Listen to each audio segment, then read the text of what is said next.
Chapter 10 of Fundamentals of Prosperity by Roger Babson. Chapter 10 Where the Church Falls Down. Become saturated with Christ's principles. Be clean and upright. Cooperate with one another. Have faith. Serve.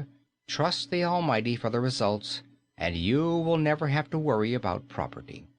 If you will do these things, all of the others will be given to you. There are two groups of people who criticize the church.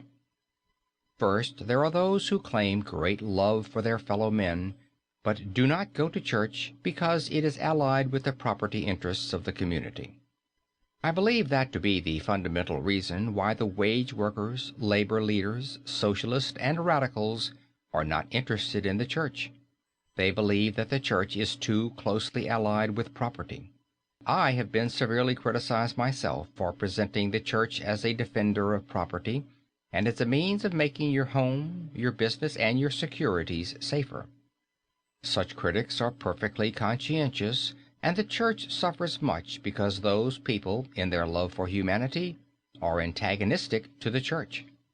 The second group are those defenders of property who look upon the church as impractical, who consider the Golden Rule as something all right for the minister to talk about on Sundays, but something useless to try to follow during the week.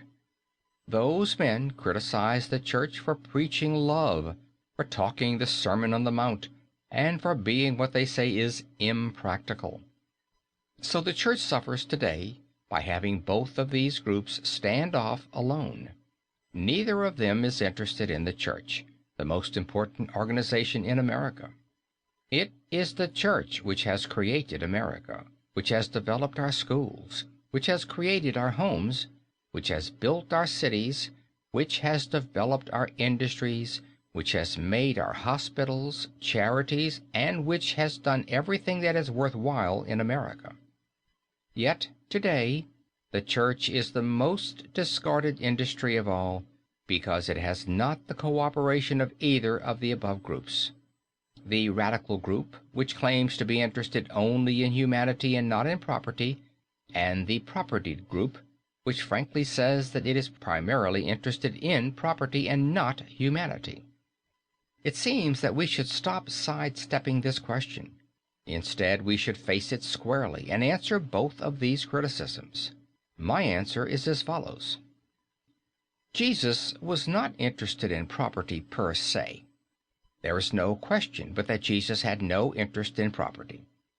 These things which look so important to us, houses, roads, taxation, buildings, fields, crops, foreign trade, ships, it is very evident were insignificant to Jesus. When any of Jesus' disciples came to him to settle some property question, he pushed them aside and said he was too busy to consider it. I am sure that if Jesus were here today, he would tell us all that we are idiots for striving so to accumulate things, building ourselves bigger houses, getting bigger bank accounts and more automobiles. Hence, when the socialist or the radical or the labor leader complains to me, I frankly admit this fact. Without doubt, the church should emphasize that property of itself is of no value, and the only things worthwhile in life are happiness and the health and the freedom which come from living an upright, simple life. On the other hand, and this point I wish to emphasize just as strongly, Jesus took the position throughout his teachings that if his disciples would simply get saturated with his fundamentals, if they would be clean and upright, if they would cooperate with one another, if they would have faith to serve and trust the Almighty for the results, they would never have to worry about property. Property would take care of itself. Jesus emphasized first that they should not think of property, but he always closed his discourses by some such statement as, "If you will do these things, all the others will be given to you." It is absolutely impossible for any individual to develop the above fundamentals of prosperity, faith, integrity, industry, and brotherly kindness, without being successful. I care not whether he is a doctor, teacher, banker, lawyer, businessman, or manufacturer. That same thing is true of groups and of nations. It is fundamental law. Whatsoever a man soweth, that shall he also reap. Those who serve will be served. Those who knock will be knocked. Those who boost will be boosted. We are paid in the coin that we give. We are forgiven as we forgive. If we are friendly, we will make friends. Statistics show that the church is the greatest factor in the worldly success of men, groups, and nations.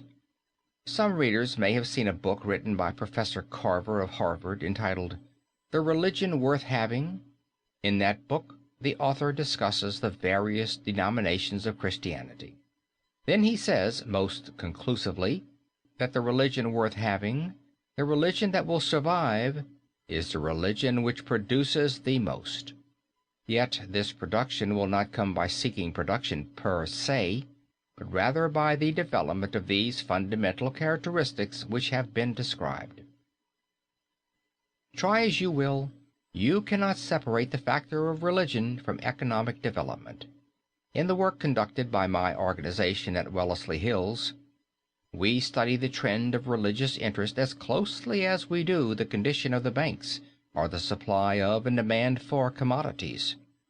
Statistics of church membership form one of the best barometers of business conditions. We have these figures charted back for the past 50 years. Whenever this line of religious interest turns downward and reaches a low level, history shows that it is time to prepare for a reaction and depression in business conditions. Every great panic we have ever had has been foreshadowed by a general decline in observance of religious principles. On the other hand, when the line of religious interest begins to climb, and the nation turns again to the simple mode of living laid by in the Bible, then it is time to make ready for a period of business prosperity. End of chapter 10.